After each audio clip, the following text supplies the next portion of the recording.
Welcome into a new edition of the Going Deep Buffalo Show, a brand new W edition, as usual, 6 straight wins for the Bills. Kevin, how you feeling today? I feel great, Kevin, because the Bills took care of business and now they are 9-2, which is their best start since 1992. And now we can just chillax throughout this week and enjoy the bye and watch football, not have to stress out. But to be honest, I really wasn't that stressed out on Sunday because I was just that confident that the Bills could get the job done, and that they did. Yeah, you saw throughout the game, the majority of the Bills were the better team, whether the Chiefs were able to come away with a field goal and win or something, maybe by 1 point. That was always on the table. But the Bills were definitely, as they've done it all year in Kansas City, the Bills were definitely the better team. They're better roster. Even when Isaiah Pacheco and Charles Omenihu come back, I still like the Bills' additions of Matt Milano and Keon Coleman and Dalton Kincaid. And we'll see what else, what else will transpire there. But ultimately, the Bills are the better roster. So I think that's the one and biggest takeaway that I had from Sunday, that I believe the Bills got what looks to me, and we'll talk about it, you guys will talk about it later in the show in your AFC Power Rankings, what looks to me like potentially the best roster in the league, potentially in the AFC. We'll start there. Well, Detroit is a different beast. We'll see them in a few weeks. That'll be a fun one to break down in a few weeks from now. That'll definitely be a key matchup. But the 49ers coming to town. The Bills cannot lose concentration off the bye. Sean McDermott is good. He went into Kansas City and won last year off a bye. He hasn't lost off of a bye week. San Francisco is on the downswing. It's a good football team, though, so we'll see what it looks like as the Bills come out of the bye. But to break down the Chiefs game a little bit first, then we'll get into some of our theoreticals and stuff later on in the show, and then next week we'll obviously go into the San Francisco game. Got a great guest coming on for the San Fran game. Got a great guest coming on for the Rams game. Got a great guest coming on for the Detroit game. Have so many options for the Jets game. That'll be fun too. So it's going to be a fun next 4 weeks, but the Bills really can take commanding position. The Chiefs have a cupcake against the worst team in the league and one of the worst teams in the league in the Panthers coming up here. Then they're going to have another easy one against the Raiders. But then they got a tough stretch where they have to face Denver and LA again. They have to play Houston and Pittsburgh. So there may be some challenges there for the Chiefs. We'll that'll be something we keep a close eye on as the season goes on.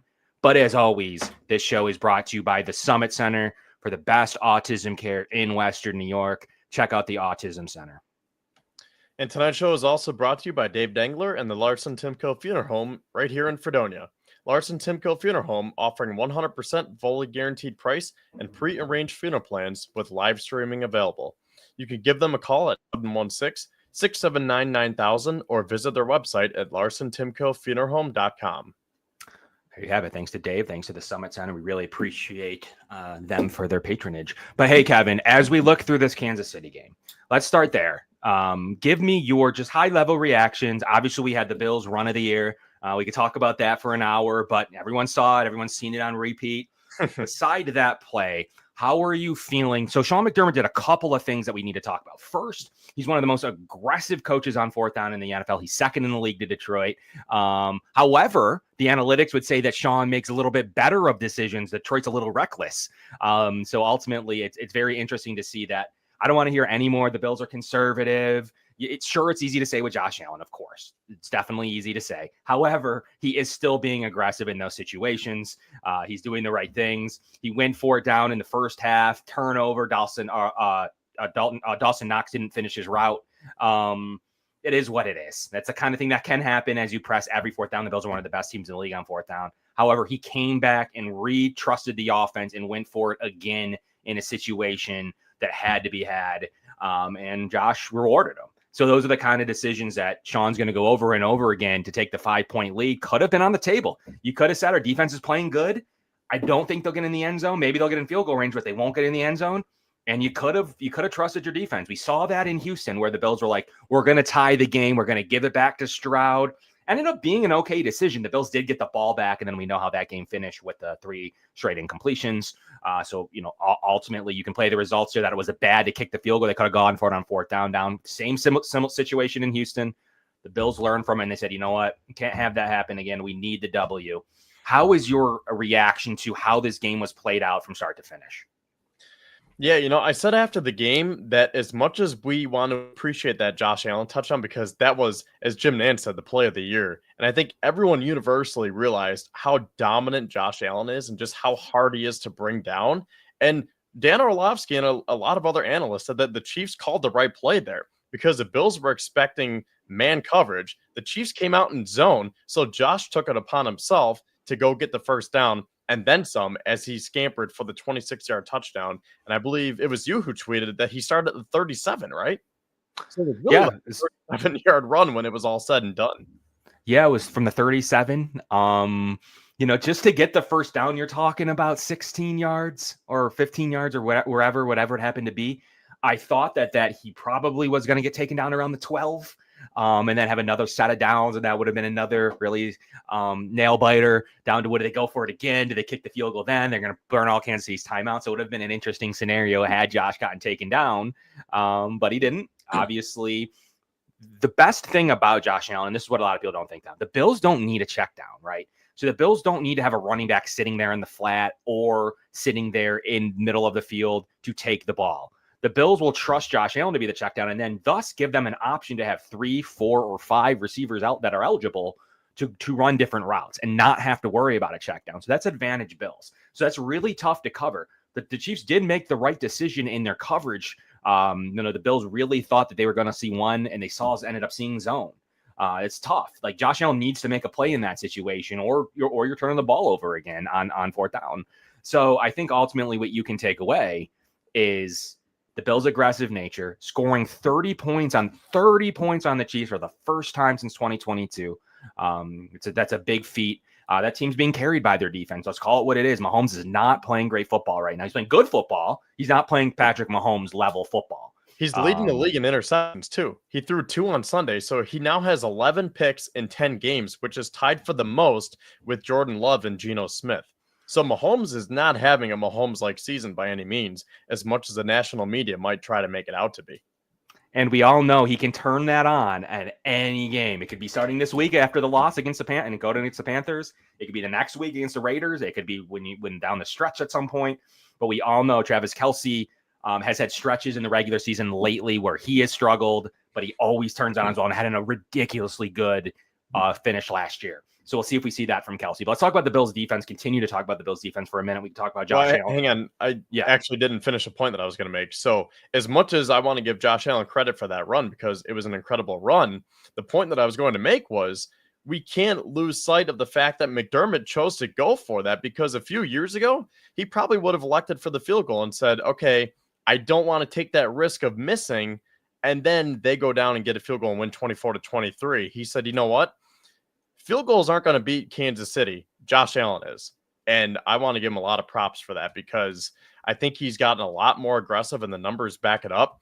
And yeah, I'm going to trust Josh Allen with the ball in his hands rather than Tyler Bass with it on his foot or the defense for that matter, because it's just Patrick Mahomes. You could, for the same point that I just made about Josh Allen, you could have the perfect defensive play called, but Mahomes can find a way to get it done. And that's why you don't want to give him that chance and you leave it in the hands of your best player, Josh Allen, and he gets it done.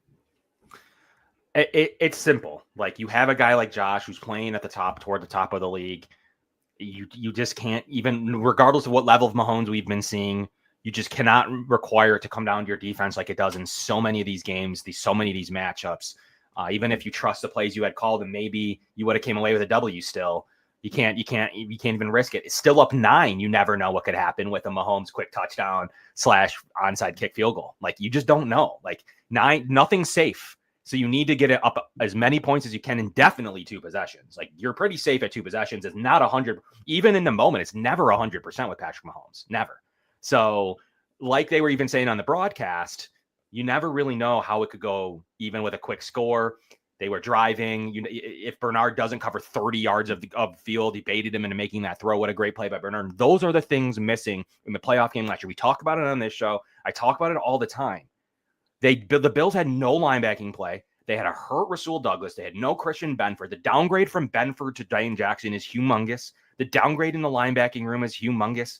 You had no Taylor Rapp even. Like, there was just nothing there. for the Bills in the playoffs. It just wasn't good enough against a team that had started to find their rhythm after the Christmas Day game loss against the Raiders.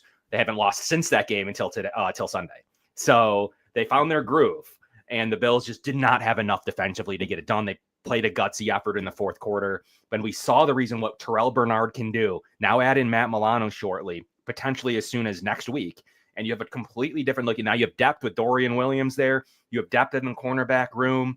I mean, it's a completely different game in January, bearing everybody staying healthy. So we saw how that can look with the full strength defense. That is just what needs to be said and cannot be stressed enough. How good the Bills DBs are, how good their linebackers played in this game. They took Travis Kelce out of the game. Terrell Bernard put him in a blender.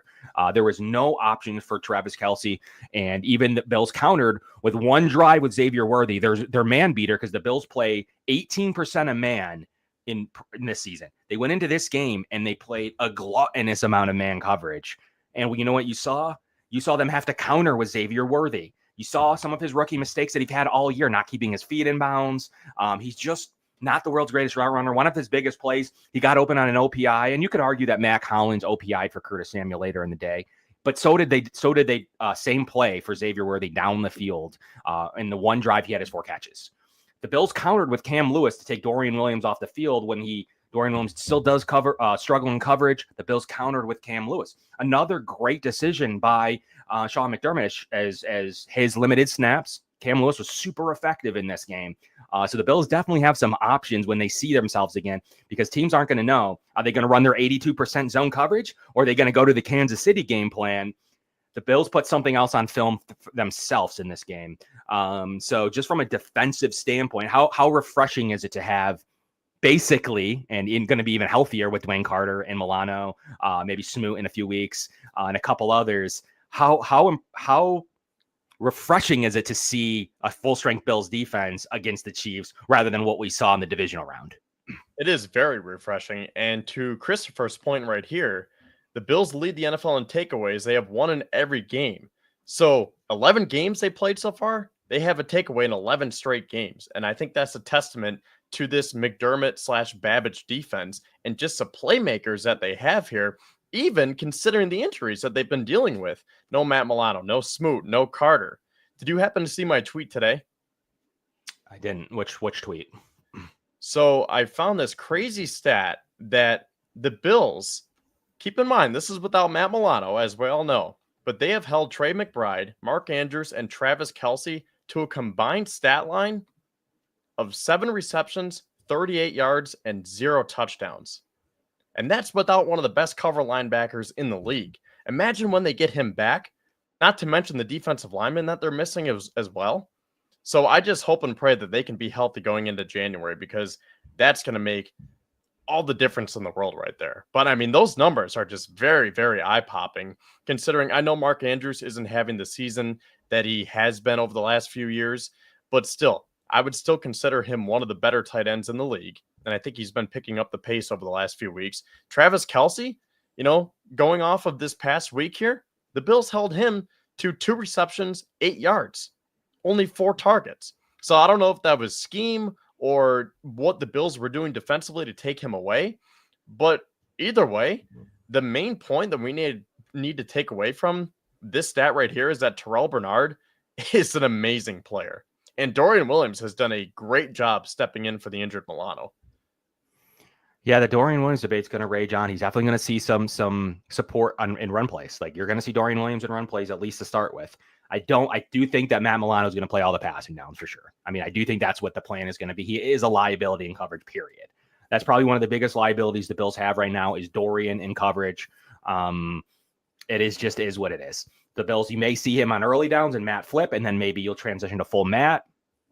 We don't really know how that's going to go. Dorian Williams has the most. I mean, tackles are just a box score stat. I mean, his coverage is a liability. He's one of the biggest liabilities of all time right now in his coverage responsibilities. You saw it at the goal line, even his speed. And Worthy's one of the fastest players in the league, but he was completely lost. It wasn't even to do with the speed. He was completely lost down on the goal line. They can't have that. It's the Bills called him man coverage. They called him man beater. You got it. The rest of the field was covered. you got to get down there on your guy. I mean, Dorian Williams is a struggle in coverage, pass coverage. His advanced analytics are weak. And that's what the Bills are going to be thinking. They're going to play off of that. And they're definitely going to give Matt the coverage responsibilities off the bat, maybe save him on some early downs with some hitting. And Dorian Williams will be playing in the early downs. I would feel like if Matt Milano has shown that he has no limitations in the run game, I would assume it's Matt Milano's job. He's making $12 million against the cap. It's his position. Dorian Williams played well. He didn't do enough to offset Matt Milano. He's going to be valuable depth if something happens like last year. They didn't have that luxury where Dorian wasn't quite ready yet. And Dodson was hurt and playing with one arm, and he may not be good anyways, as we've seen him already be waived. Now he's on the Dolphins, and AJ Klein certainly wasn't good at that stretch. We got the most out of him humanly possible against Pittsburgh. So Kevin, what is your reaction to, the Matt Milano swap? Are you feeling confident that he's going to come in and be a difference maker over Dorian Williams? Like at face value, that can only make a team like you just tweeted good against the tight end even better, because that's one of Matt Milano's specialties. Yeah, and that's the scary part. But I think you put it perfectly because, when I tweeted that, a couple of people were responding and saying, like, don't expect Matt Milano to be that 2022 All-Pro right off the bat. And I think that's a valid point. But because he had this bicep injury, I think that gave his leg time to heal up. So I think he might be further along in the process than people might want to give him credit for. So I think this is still Matt Milano. He's still going to be one of the best linebackers in the league. But to your point, you don't want to rush him into it, especially against a tough physical team like San Francisco, if he does play and get a jersey for Sunday Night Football. So I think if you use Dorian on, let's just say, first and or second downs, and then you bring Milano out for third downs for those passing situations, you can kind of ramp him up and get him up to speed that way, because this is a great problem to have when you have three really good linebackers. And the other point that I want to make off of this point is I think you can see the liability that Williams is in coverage, because the Bills still can't really defend the screen pass. I think that's been one of the biggest areas where they can improve upon, and I think Milano will help with that as well. Yeah, so if you look at it from a holistic standpoint, I do believe the Bills are going to start with the passing down situation. May not just be third down. It could be some seconds. Maybe they split it 50-50, some variation of that against the 49ers. If Matt's back and he's affecting the game, maybe he starts to see more snaps later on in the game. But he's going to see that 50-50 split, in my opinion, early on. Bills can kind of make their decision from there. I do believe the plan will then be to ramp him up to most downs as the Bills play against the Rams. And then maybe full time, possibly by the time they play Detroit, I would say the Detroit game, I would envision him being a full-time starter, but he's definitely going to see plenty of snaps in both the 49ers and Rams games. I mean, by the Rams game, maybe he's seeing his full complement of snaps, but he's definitely minimally going to see a 50-50 timeshare. And it's pretty obvious how they can go ahead and do it. Dorian can play rundowns, Matt can play pass downs. It's pretty easy transition for them right now. Then they can make their determination how that went, and then kind of reflect on that for the Rams game the week prior and get them ready. But I do believe by the Lions game and beyond that the Bills will have a full complement of Matt Milano snaps. He's your guy. But as you look through this game and stretches, so if you look through the momentum and the runs, it wasn't really a lot there to complain about. Like the third quarter, neither team really had it going. The Bills defense was playing super well. As you look through, you had two bad snaps by Reed Ferguson in this game. One was a missed field goal, barely missed on an extra point. Was very close. The announcers thought it went in. And then you had another one where Bass actually bailed out Reed Ferguson on the next extra point try, which was another bad snap. So I wasn't sure what was going on there. Love to blame Tyler Bass where it's needed. As a kicker, you can't have a bad snap in your mechanics. It's very, very hard to adjust from the missed timing. That's all it is a timing play. And that's where you saw a little bit of the final rush from Bass in both situations. He adjusted to the second kick. The snap was actually worse. So actually, I thought Tyler Bass did pretty well in those extra point tries, as it's easy to blame the kicker, just like against the Denver Broncos. The Chiefs won on a blocked field goal. Wasn't the kicker's fault. Like the guy couldn't block anybody. He didn't anchor right. They overloaded one side of the field. It's similar in that, guys. That's easier to tell. but the snaps got to be pristine in those operations. And in this specific instance, they were not pristine. So that was a challenge.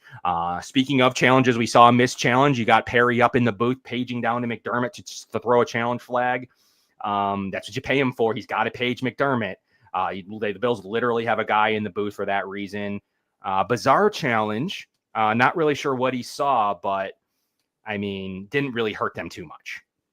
Which one was that again? Because I remember when it was a D-Hop one-handed catch on the sideline where he definitely got 1 foot in. One was really weird, similar to the Cooper play, actually, where you weren't sure if it was down when he had possession or not. I'm glad they went with both of those being catches. I'd rather prefer to see that than some weird, like you didn't have possession yet when the 1 foot was down. It's the stupidest rule ever. As long as he had the ball close to in his hand when he first touches that should be a catch. I mean, as long as you don't lose the ball or something, that's got to be a catch both ways. So I'm glad they were at least consistent officiating in that game. They were consistent letting the OPI picks go, the borderlines on both ways. So we saw some consistency there. The Chiefs are just expecting to get calls every single game, but we did see a missed face mask call on Ray Davis in this game. So ultimately, can't really say much about the officials in this one.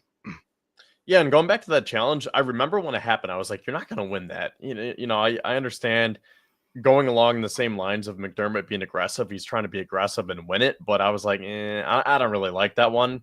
Now, going off of that point, what do you think of going for it on 4th and 3 from the 34 in the first half? Because I thought that was a time where maybe your offense wasn't clicking, and that's the perfect time to try to go up by 2 scores. I know a 51-yard field goal isn't a given, but I just would have thought that I know for the same point that I made, you want to leave it in your best player's hands.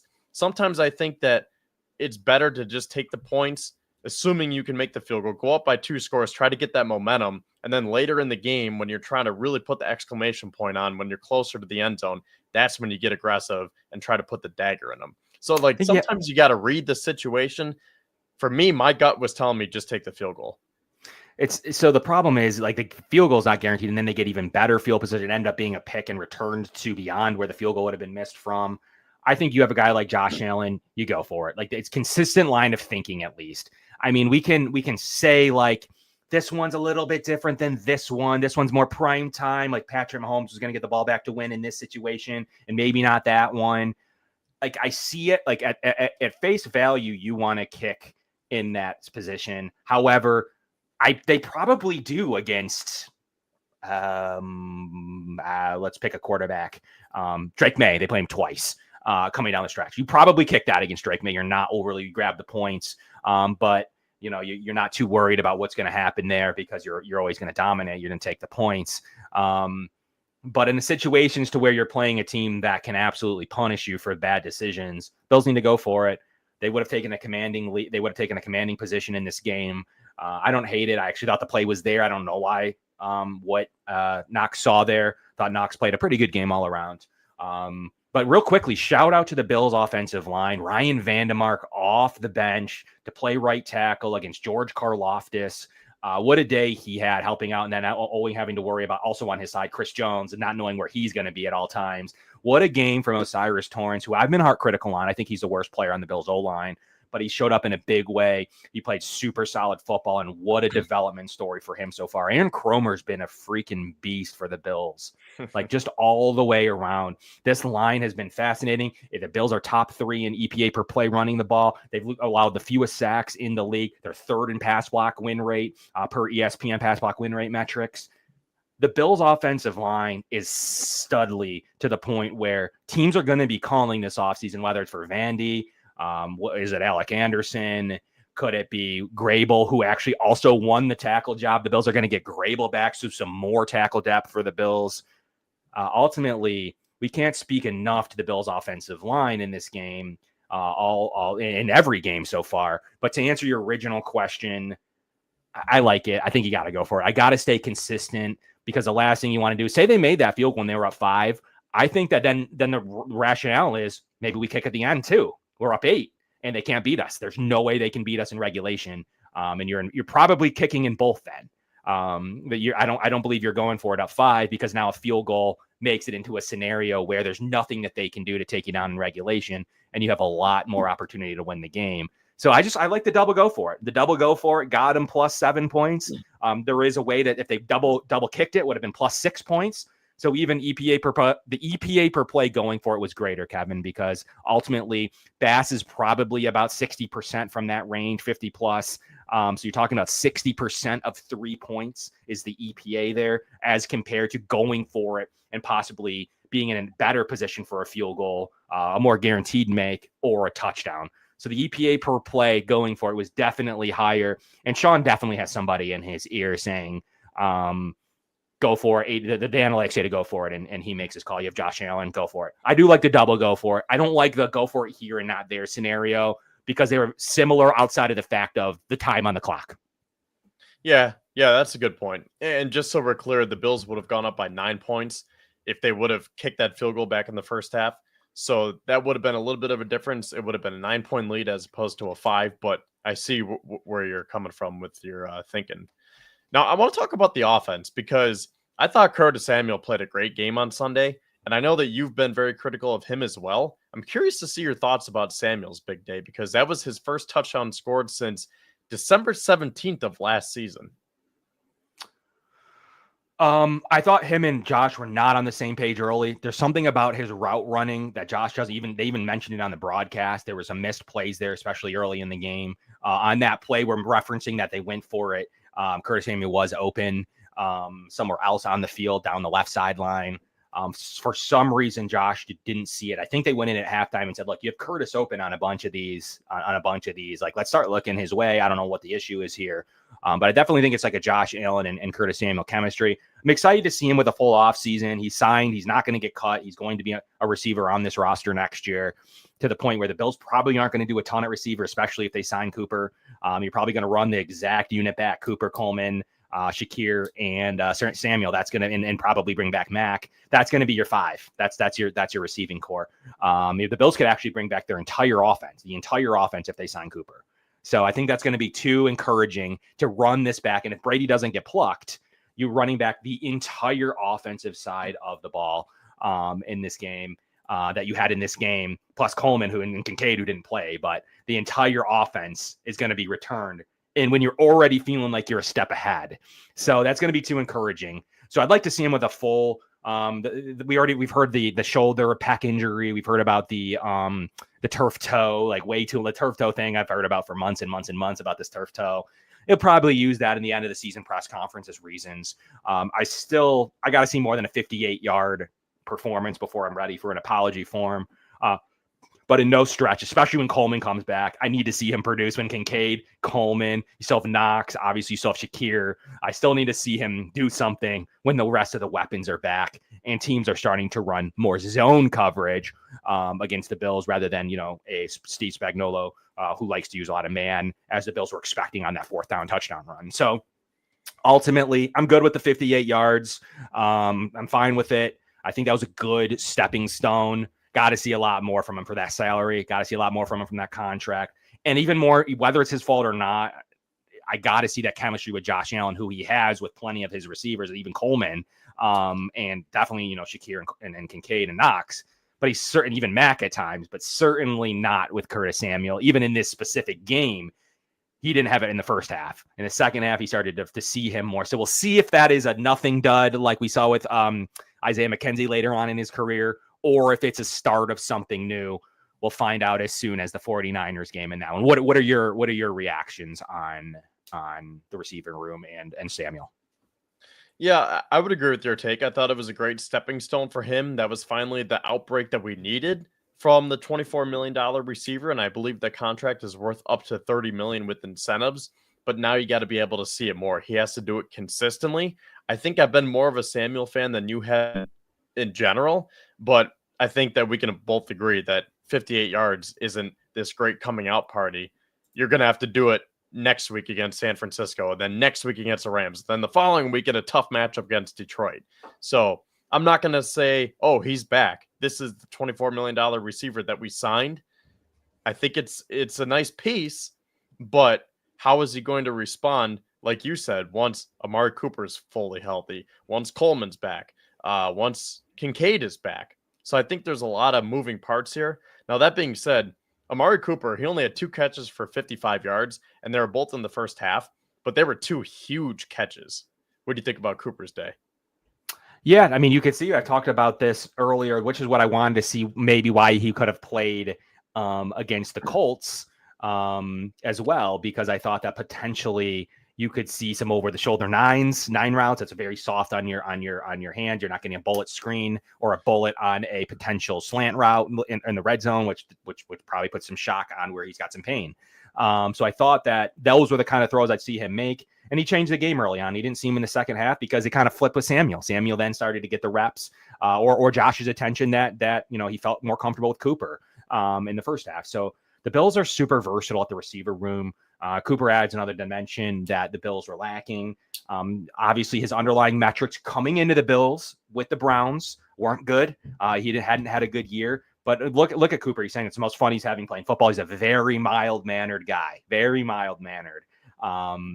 To the point where he's like, this is the most fun I've had playing football in a while. I felt joy in winning again. So I mean, those are all the right things that Bean wants to hear. I'd be shocked if they don't give him a 2-year deal off of this year, depending how he finishes. If he goes disappears, that's not going to be a thing. But if he helps the Bills even take a next step into this, I do believe the Bills will figure out a way to structure a 2-year deal from him. But yeah, this is what you're looking for. Those 2 passes completely change the game. Players like Samuel are open. Mac Hollins is coming through with a couple 2 big catches in situations where you needed them.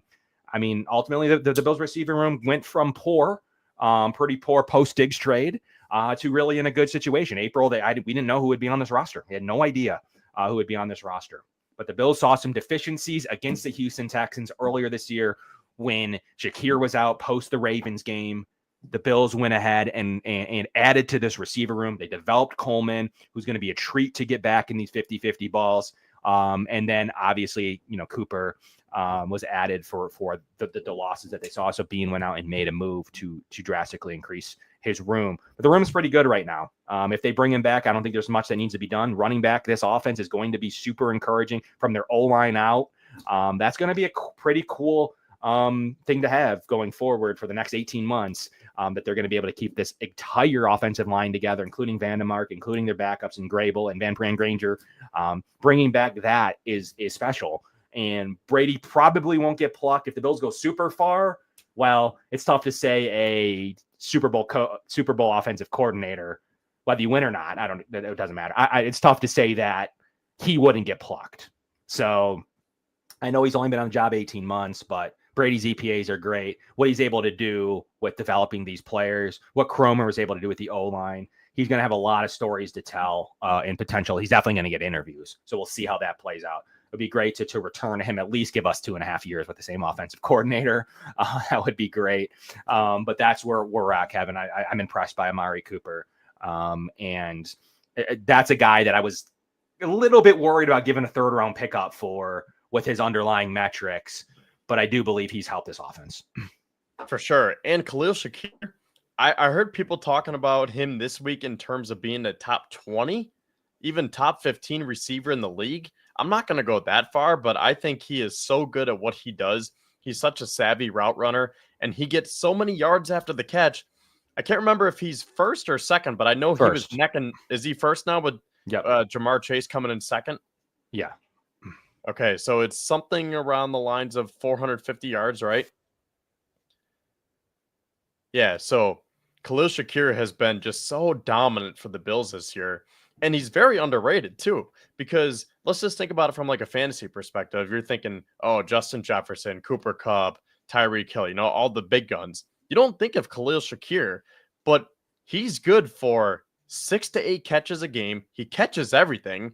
And then maybe the passes only go about 50 yards in the air, but then he can rack up an additional 40 yards on yards after the catch. He's just so savvy, and he's really a perfect fit for this offense. Yeah, so we'll see if they ultimately decide to go his way in the offseason. I think that the Bills, if they go far, will probably bring him back. I mean, I think he doesn't probably want to move. I think he may like the feel and the way that the roster is built. The Bills won't have to do much on offense. It's going to be a boring offseason if they sign Cooper, because the offense is pretty complete. They may take some late round flyers, but it's going to be pretty complete. But I think that he is a good addition to this room, a veteran presence in a pretty young room. Him and Matt Collins are going to add some vet presence to, Shakir Coleman. So that's a nice looking room. What is your real quick? I just realized. So I'm looking at Shakir's stats. He has 56 catches for 599 yards and 2 touchdowns.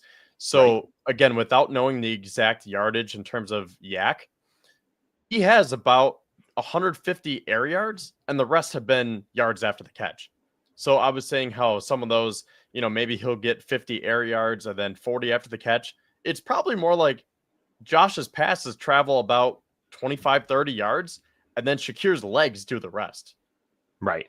Yeah, I'm going to pull up some. I mean, I guess while we're on the top, we're sitting on the topic. I'm interested to see what some of his underlying metrics are. I'll pull them up now. But yeah, I mean, most of Shakir's numbers are popped. They're popping. It's what the Bills were lacking last year when actually they went from Dorsey to Brady. One of the biggest things he did was implement Ty Johnson, which we saw more snaps than Cook, especially in those third down situations. And then we saw the implementation of Khalil Shakir in the Bills offense. So those are some of the quickest metrics that we saw change for the Bills overall offense when they made that transition to a new offensive coordinator with Brady. So they're both still in effect. I would imagine that the Bills would probably bring back Ty Johnson as their third running back next year. They don't really need to make many changes here. There's no reason to change what they're doing in this specific situation. But yeah, I mean, Khalil Shakir has a 49.73 total EPA. He's affected the game 50 points over the expectation for an average wide receiver. 50 points. That's how good he's been. We always know about the catch percentage. That's always been one thing. 0.29 targets per route ran, meaning he's getting open. His target share is pretty good, 460 yak right now, and his average depth of target is 3.58, which is hilarious, which means he's getting open short. So just great underlying metrics. It's what you're looking for in an elite slot receiver, and he's developed into an elite slot receiver. The Bills are going to have to pay him probably as an elite slot receiver based on how he plays his next 18 months. So it's going to be an interesting conundrum the Bills are going to have with how they would evaluate financially a top flight slot receiver. It's going to be an interesting discussion as the months go on. Anything else you saw from this game you wanted to bring up, or I guess talk to me about where you're at with any final thoughts from the Bills-Chiefs victory? Yeah, I guess I want to talk about the Bills from the general overarching perspective, because as you could tell from the title of our show tonight, we're talking about, are the Bills the best team in the AFC? So, Pat, if you could pull up my tweet from a couple of days ago when I talked about all the turnover that the Bills had in the offseason and what they've been able to do from it, I think we need to start here because, as you will see in a second here from this tweet, when you look at all the losses that the Bills had here, as it is up now. Thank you, Pat. So I said the fact that the Bills lost their all-pro wide receiver, all-pro cornerback, best safety duo in franchise history, starting center, and their starting wide receiver too, and they somehow got better, it's absolutely wild to me. And a couple of notes that I made there, it was supposed to be their rebuild season. They have over $70 million in dead cap.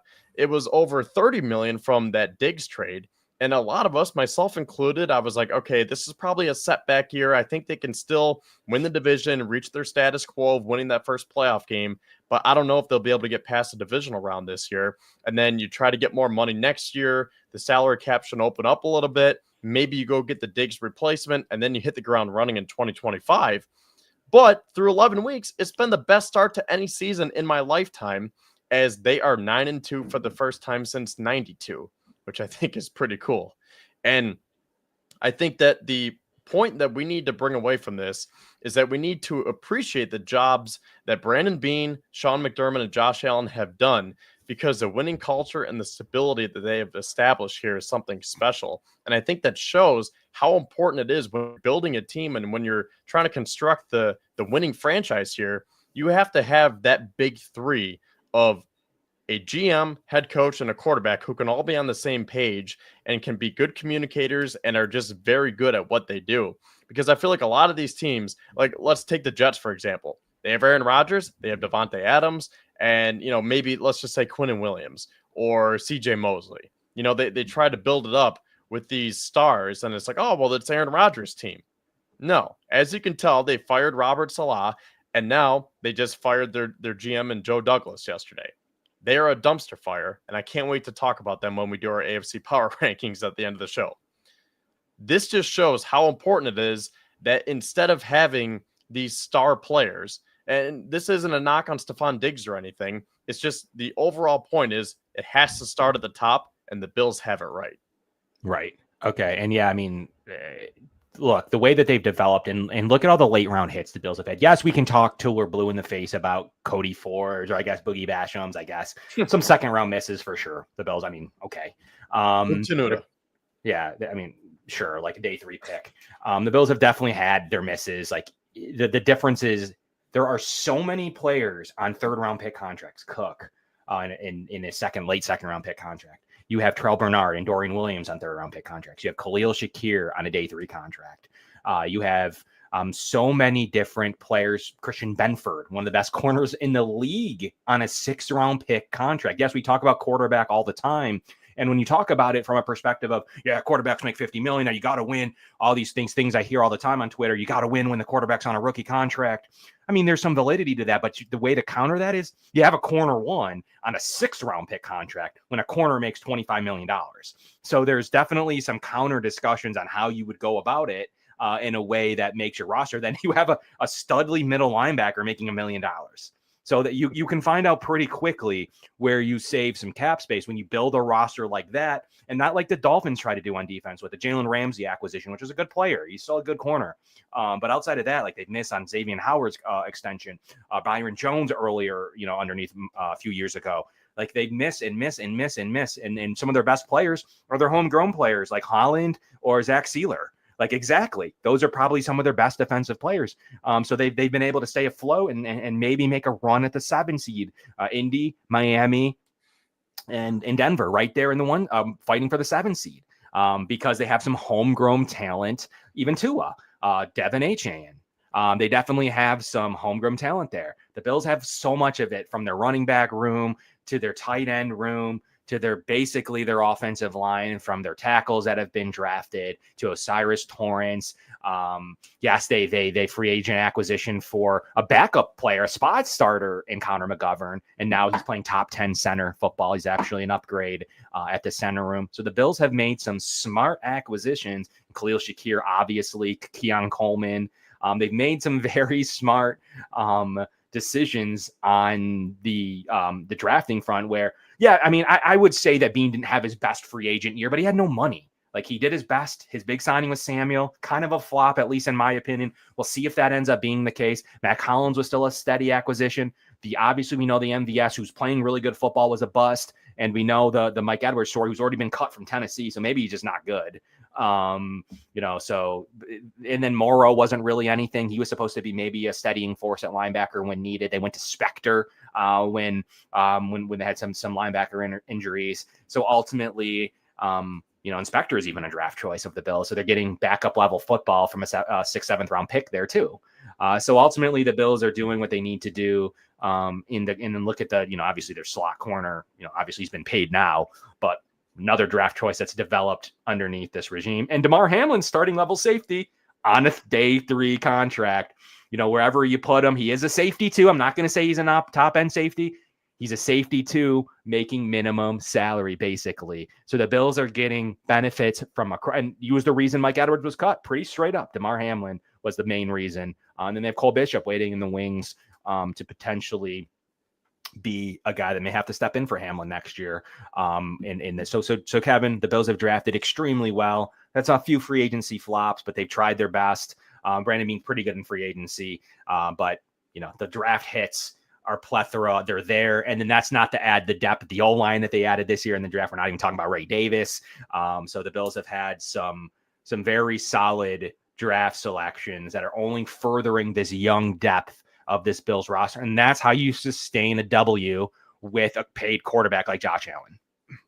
Yeah, and not even those day 3 contracts that they're playing with right now. Look at the undrafted guys like Cam Lewis, Jamarcus Ingram, Ryan Vandemark, a spot starter. These guys who are on the practice squad, and the Bills say, hey, keep working, keep plugging away because your number and name might be called and we really might need you.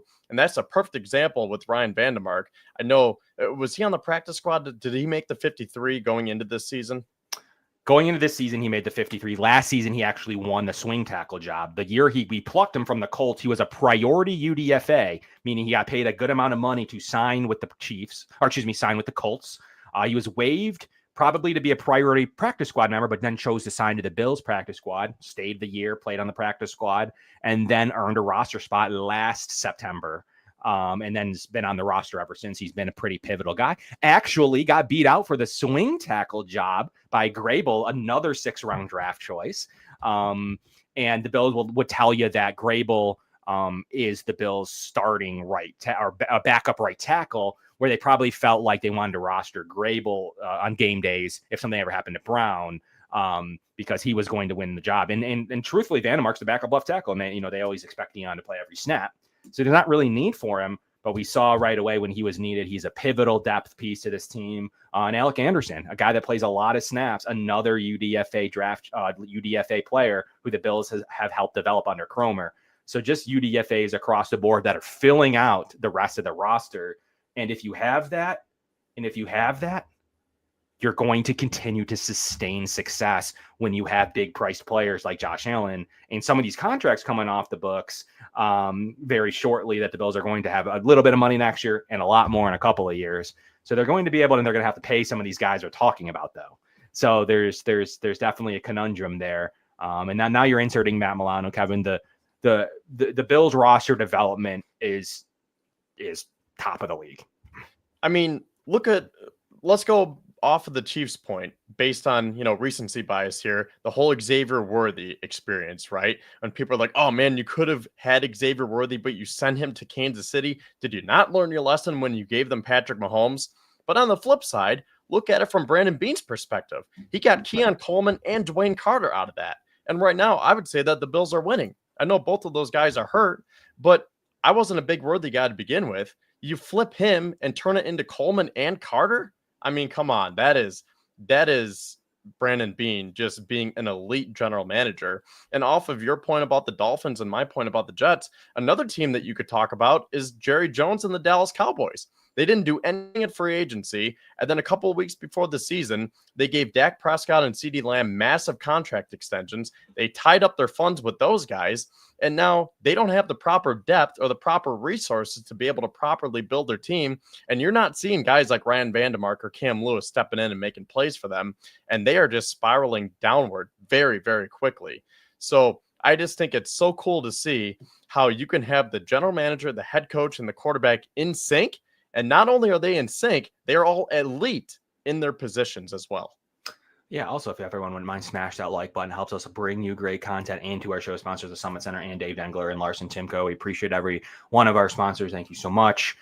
Thank you for being here. We appreciate the active live chat, the Bills being tops of the AFC. Kevin, anything else, high level, Chiefs game, anything else you want to go over? Because we're going to get into the Bills AFC rankings, where the Bills will fit. Are they the best team in the AFC? Where do the Jets fall? Where do the Chiefs fall? Who's going to win that 7 seed? The Going Deep Buffalo show is going to have. We're going to have Pat on to bring down. Pat and Kevin are going to break down the list for you. Anything final about the Chiefs game or hierarchy points that you wanted to bring up? Yeah, let's take a look at the standings and the playoff picture before we get into the power rankings. So, okay. Pat, if you could just pull up those standings, Kevin and I will go through some of the seeding, some of the different scenarios. Maybe we can look at some of the stat leaders, whether it's individual or team stats, and then that'll transition us into the power rankings here, which I am very excited to do.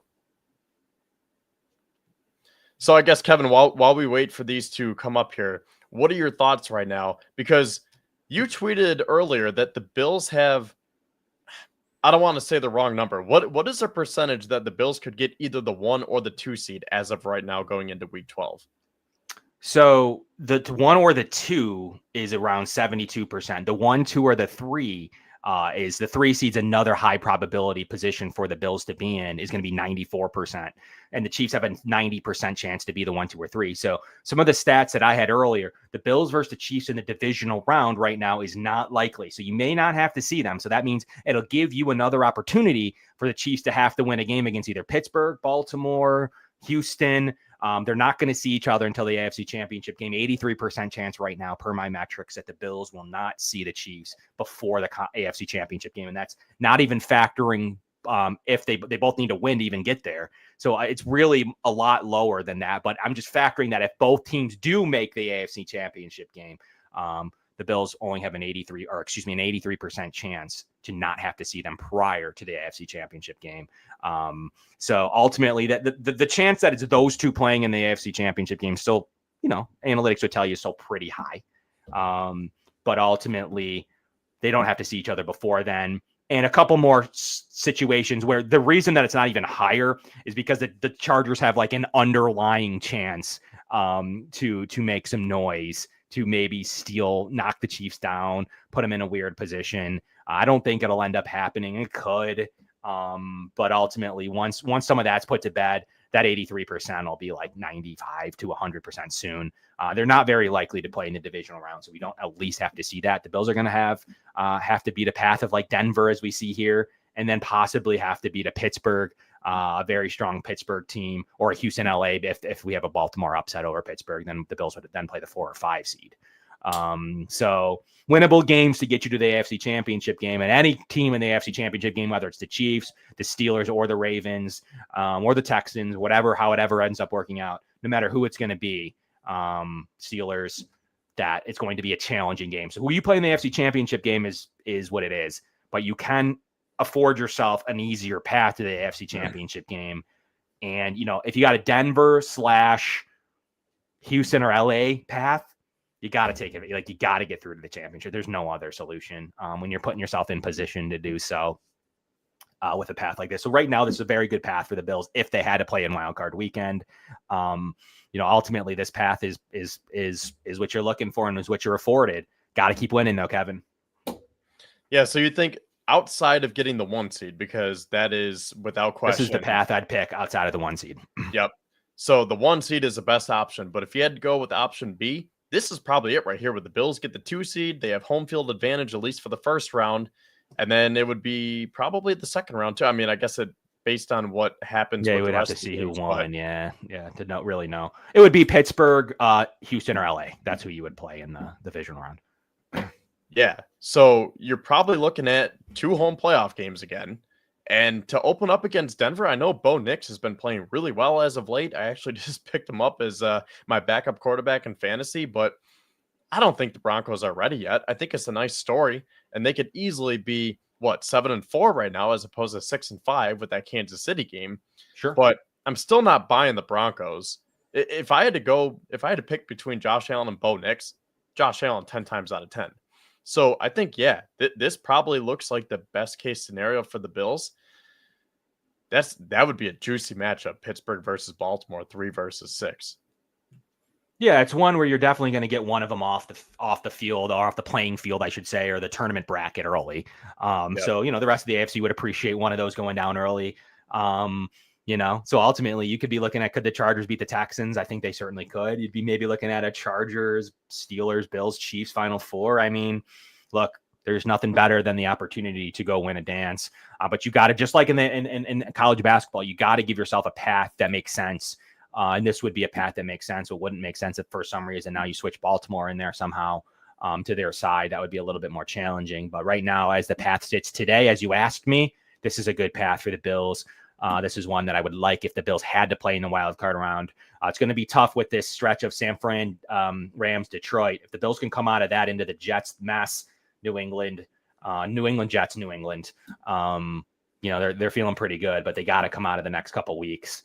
And the 7 seed could change we'll see if Miami or Indy sneak in too. Those are some outsiders that definitely have a chance. Miami is right there with a full healthy offense. I was going to say, as much as we're saying that this could be the other best case scenario, let's not forget that maybe Denver could slide out And you might get a team like Indianapolis making a late season surge, or Miami, because I think Miami has some winnable games coming up, but I think they also have some tough games as well towards the end of the stretch. And we know how they fare against those winning teams, especially in December. And I know it seems like they are almost done for, but Cincinnati is probably the best worst team that you will see, because as we'll get to in these power rankings, I mean, Joe Burrow is having an incredible season, and the fact that they're only 4-7 is criminal. I would, to be honest, as much as I am very They're confident about in the out, Bills though. this I don't think season, they have a path. I don't think the Bengals have a path. no. No, not with their schedule either. I don't think they have a Okay, path. well, I was going to say, as confident as I am in Josh Allen in the playoffs and the Bills for that matter this season, I do not want the Bengals in Of round course. 1 as a 7th seed. Like, that scares me. Yeah, I'm good on that too. I agree with that point. I don't their schedule's not like, the difference is Miami has some very, very winnable games. Indy can rip off, in my opinion, they play Detroit. Okay, that could be an L, and they could be looking like they're out, but they have a 5-game stretch. Jacksonville's, Tennessee's. They have a 5-game stretch where Indy can sneak in. The Bengals don't have that affordability. They have to play not only their tough division. They just, to me, I can't see them, even if they were able to rip off some good looking games. I don't think you have to worry about them sneaking in at this point. It would obviously also take Denver failing, Indy falling off. The Bengals need a lot than just beating good teams. Like, they're going to have to beat. They have the Steelers first. That could put them down and out. Then they get, the Cowboys, Titans. They could come away with it. Broncos. So they're going to have a Broncos game right there to determine it. Steelers and Browns. They can lose one. Ultimately, 2 games. I think they're done. So I think there's 2 losses there. They may finish 8-9 very, very well. But it's not going to be enough against these teams that are probably going to have 9 wins, including the Dolphins may have 9 wins when this is all said and done. I have the Dolphins at 9-8. So the Bengals will need to be at least, the Bengals need to basically win out. I don't see it. So let's say that the Bills cannot get the 1 seed, and I don't want to say that they're stuck with the 2 because that's still a very good seeding to have. But let's say that they're the 2 seed. Who would you want to play? Denver, Indy, or Miami? Now, the Bills beat Miami twice. They beat Indy. They haven't played Denver. They won't play Denver. But I don't know. I mean, a lot can Probably happen Indy. from now until Probably January, Indy. but Probably I'm Indy. thinking Indy, yeah. Yeah. I don't want to see Miami again. I think the Bills would beat them, but there's no reason to find out. Denver. Exactly, yeah. Denver, I'm not overly worried with their offense with Sean McDermott. Sean McDermott's historically good against rookie quarterbacks. I'm not overly concerned with that matchup, but Indy would be a good one to face. Jonathan Taylor could come here and play well. They're a dome team. I'm not worried about Anthony Richardson coming into Buffalo in this environment. They're going to be the least prepared, and even the Dolphins don't play well on the road late in the season ever. So we'll see how they do right before Thanksgiving, or on Thanksgiving, against Green Bay in the cold. You're going to see the normal Dolphins issues, most likely against the Green Bay Packers, who may put a pretty big dent in their 7 seed. The Dolphins will have to beat not only the Patriots this weekend, which is fine, but they're going to have to take care of Green Bay to have a real shot at it. And they got to come out of that 2-game stretch. So we'll see how that turns out. But I think that ultimately I would pick Indianapolis out of those 3. And one other point that I'll make here is the Chargers are having a very good season so far with Harbaugh and Herbert, but the Chargers can charger at any second. And I know you would like to think from their point of view that this is a different regime. It's a new era for the Chargers, and those days of crumbling under pressure are over. Mm-hmm. But I still feel, I mean, look, they were up 27-6 the other night, and they almost blew it to Cincinnati. So I feel like they could also lose a few games here, and maybe they could be the 7 seed coming to Buffalo. And that's a dome team. They play out west, so they really don't have to play in the cold elements. That could be a matchup that you want, but then again, Herbert would kind of scare me too. I think Indy still is my preferred. I'd pick Indy, Anthony Richardson in a dome team coming out in the cold. I mean, that's about what you're looking for. I mean, Bo Nix is not he's had a great season, but that's not a bad second choice of who you're looking for. So ultimately, that's the way I would go with it. And yeah, I mean, I never prefer to pick the team with the best quarterback, even though he's had some moments where he struggled. And he's never good late in games. Look at his only playoff game against Jackson, not Jackson. Well, yeah, it was Jacksonville. It was Trevor Lawrence. And I just ultimately don't see them as much of a threat either. So we'll see how it all ends up turning out. But I would prefer Indy still over all those teams. And honestly, with Miami's defense, what are they going to do coming into Buffalo in a historically bad cold weather team? I don't know. I'm not overly Miami got the best environment they could possibly get the last time they played here and still lost and played a pretty good offensive game. I don't know what else to say other than I don't want to see them, but all the 7 seed matchups I'm feeling pretty good with this year as compared to there's some years where I'm not feeling quite as good. But this year I'd feel pretty good about, who that they would be able to take down in the 7 seed in this specific season. As long as we don't see something like a Baltimore fall way off or something, that's not ideal to see them. Truthfully, they're only 1 seed away if they lose some more games. But I think they climb. They're going to be a team that climbs these ratings. They're not going to fall. But there you have it.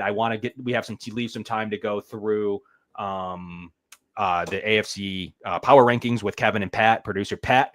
It's going to be a great finish to the show. So I'm really looking forward to seeing that on the screen now. So we're going to bring Pat up as we speak. We're going to go through who we think are the AFC Power Rankings. And a lot of this will play into it from our discussions here now. So let's bring Pat up. Pat, appreciate you having on, man. How are you feeling after that Chiefs game? Oh, I'm feeling awesome, man. Just watching the way our defense played, especially against Patrick Mahomes, was really nice to see. Yeah, absolutely. So I'm going to leave it to you guys to break down your official and final AFC Power Rankings for the Bills bye. So I'm really looking forward to watching that. And we'll get back at you. So Kevin and Pat, this one's for you. Look forward to seeing the results. All right. Well, all right, Pat, it is just you and I creating these yes, AFC Power Rankings. Now, before we get into these, do you have any other thoughts about anything that Kevin and I talked about, from the Chiefs game to maybe some playoff scenarios or individual players or stats? I think you guys hit the nail on the head. I think one player that's not getting enough credit since he's came back from that suspension is Von Miller. His presence was known against Kansas City. And you saw him get that sack. That's nice, but he's doing things that are not with his stats. He's opening things up for guys like Ed Oliver, Greg Rousseau, AJ Epinesa. So Von Miller's really been an unsung hero. That's a good point. I don't think that Von Miller's name came up throughout that hour that Kevin and I talked for, but you're right. I mean, he's been a key piece to that defensive line, and the pressures that him and Greg Rousseau have been creating. I know Von had that injury or the suspension, so he has 4 sacks. Rousseau has 5.5. So, nothing earth shattering. But then you have a guy like AJ Epinesa who quietly has 5 cleanup sacks. And then you're getting pressure from other areas. And I feel like all of the defensive linemen are playing together. And then you have the great linebacking core led by Terrell Bernard and just the studs on the back end led by Christian Benford. This defense has been cooking. It really has been. It really has been. It's been really nice to see, especially with Babbage and McDermott playing a lot of man, which both of you guys brought up earlier. That was nice to see as well, because I always thought if we played more man, we would have success against Kansas City, and that's kind of what we saw. Yeah.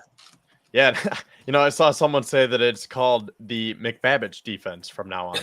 We've been talking McBean, but now it's McBabbage for the defense. Right? Man, okay, he's doing wonders.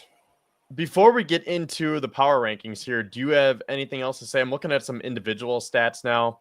I guess I'll just hit on a couple of these real quick. Joe Burrow, as I mentioned, he's leading the league with 3,028 passing yards, but the Bengals are 4-7. Derrick Henry is leading the league in rushing with 1,185 yards. And then Jamar Chase, I mean, he's having another great season, 1,056 yards. And again, the Bengals are 4-7. Then you look on the defensive side, Trey Hendrickson, their defensive end, is leading the league in sacks with 11.5. So the fact that they have the leading passer, the leading receiver, and the leading sack artist, and they're still not even in the playoff picture, it almost seems like it's an anomaly. Right? No, it really does. It's crazy that, Joe Burrow and Jamar Chase are lighting the NFL world on fire between just the two of them. But I think it truly does come down to their defense. Their defense really, I know we saw them kind of make a comeback against the Chargers, but then nothing came of it. When they needed to stop the most, they couldn't do it. And I'm just looking at some more stats here. So Roquan Smith is leading the NFL with 110 tackles. He had a slow start to the season, but I guess he's been picking it up as of late. Zaire Franklin, is right behind him with 109. And then the Bengals linebacker Logan Wilson is third with 104. So, I mean, they have playmakers all around. But They do. I don't know, is it Zach Taylor? Is it McPherson not being able to make his kicks? There's got to be something else that's going on there. And then for interceptions, Kirby Joseph is leading the league from the Lions. He has 7. I don't see any Bengals here. Yeah, no, I don't think you will either. Saquon also, I'm realizing, so we have 2 1,000-yard rushers already, and Saquon Barkley has 1,137. Josh Jacobs is third with 838. So between Derrick Henry and Saquon, I mean, those guys have been having tremendous seasons. Yeah, what a heck of a year Saquon is having, by the way.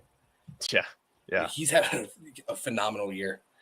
I still can't get that play out of my head where he did that backwards hurdle play. Yeah, and the spin move, the juke, the backwards hurdle. Yeah, that was phenomenal. That guy should be an MVP consideration. What'd you say? Saquon should be considered a NFL MVP. He should be in MVP talks. If you want to talk college for a sec, look at Ashton Genty from Boise State. He's like the next Derrick Henry. And he's got to be in the Heisman, right? Right? You would hope so. I mean, the guy's putting up over 150 scrimmage yards a game with at least, 3 touchdowns? Yeah, and he's averaging like 30 touches a game. Like, he will rush 30 times for 150 yards and at least 2 touchdowns. Like, every week, it never ceases to amaze me when I'm like, my God, he did it again. Yep. I know he got off to a slow start last week, but then he picked it up and still finished with, I believe it was 153 rushing yards and 2 or 3 touchdowns. Yep. So the guy's insane. All right. Well, turning back to the NFL here. So we have the standings up. And I guess, Pat, let me preface this by saying that when we do these power rankings, we're definitely going to look at the standings because you have to be able to recognize the team's records. But I think we should add the twist to it that it kind of is like, who would you rather be? Because you're looking at it from the present perspective. Because let's just look at the Jets, for example. They're 3-8. But if you look at them down the road in the future, I mean, what does that future hold for them? There are so many questions going into the offseason. So when we do these power rankings, I think we're going to have to take everything into consideration. For sure. So that being said, Jets at 16. Where else can you put them on? They just fired their head coach a couple of weeks ago. They fired their GM recently. I believe it was today, actually, wasn't it? Yesterday, they fired Joe Douglas. Oh, it was yesterday. Yeah. I mean, what's their future? They're not in a great cap situation as well after trading for Devontae Adams and have Aaron Rodgers' contract.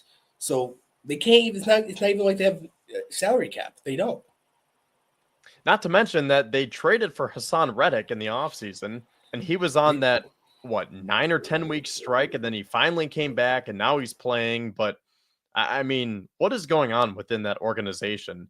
When you talk about the chemistry and just how everyone is in sync in the Bills organization, it is the exact opposite in New Jersey because it looks like Aaron Rodgers is running that ship and he's running it into the ground. Yeah, who's the next former Packer to go to the Jets? Either a coach or a player. Who is it? Jordy Nelson? It might be. It seriously might be. Or maybe they call, who's that one receiver? Tight end Martellus Bennett after this year. Oh, yeah. Yeah, he's like one of the oldest guys in the league right now. Yeah, he is. Or was it Martellus Bennett or no? He's Martellus Bennett. He's 40, I believe. He's 41. Mercedes Lewis. Oh, Mercedes Lewis. Yes. That's who it is. Yep. It's Mercedes Lewis. Okay, so looking at the Jets here, they're 3-8, minus 38-point differential. They've lost their last 2 games. I mean, are we good with them at 16? Because if you look at it from the present day and then into the future, again, like what do they have in store for the offseason? Who's going to be under center for them? Where is Aaron Rodgers going to be? Like, does Rodgers even want to be there anymore? Who knows? I mean, he did say earlier, I believe it was earlier in the week last week, or he said it this week that he is 40 years old. He's been through this before. But I don't think so, but okay. No, I believe it was after the game, actually, against the Colts. He says just everybody needs to get together during the bye week. Okay. But, I mean, he is 40 years old. How much more does he really have? Does he still want it? He is 40 years old, and we are putting them at 16. So that being Yes. said, for 15 here, I feel like there's a clump of teams that we could put here between the Raiders, the Titans, and the Jaguars. I was thinking that too. Yeah, I think that is definitely in the next chunk here. We have a comment here saying that the Jaguars should be 15, but I know it's been a bad season for them, and it was a terrible finish last year as well. They at least have the quarterback. You would like to think that they have Trevor Lawrence, they drafted Brian Thomas, Travis Etienne. He's having a down year, but I thought he was, a pretty good running back. They have some nice pieces on defense. I think they're going to have to fire Peterson. I mean, kind of without question. They're going to have to. But I don't know if I'm ready to put them 15. I feel like the Raiders are worse because, can you scroll down a little bit? What's their record right now? Are they 2-9? Yes, the Raiders 2-8. are 2-8. But I feel like that's another organization where, you knew that they needed a quarterback, and I like Gardner Minshew, but he's not a starting quarterback. He's a nice backup. He's that bridge gap, and maybe they said, okay, we like the class coming out in 25. We're going to wait for then.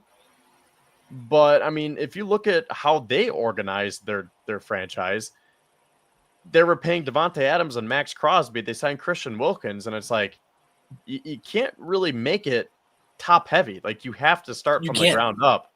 And I feel like that organization is kind of flipped. So I'm feeling the Raiders at 15. What do you think? No, I think you hit the nail on the head. I think the Raiders should be 15. Yeah, because for the same points that we made with the Jets, and ironically enough, I mean, that's a team that traded Devontae Adams. So I guess we'll cut them a little bit of slack and say, okay, at least you got out of that contract. So we'll put the Jets at 16, and then we'll put the Raiders at 15 because maybe they're a tick better with that trade and they can start building for the future. But, I mean, they got to get a quarterback. They have to. I know Shador Sanders is, after every Raiders loss, it seems like, is tweeting out saying thank you. Yeah. And not to mention, Josh Jacobs went to Green Bay, and then what do the Raiders do? Amir Abdullah, Alex Madison? That's not a replacement, Kevin. It's not. So Raiders at 15. I'm thinking Tennessee at 14 just because I feel like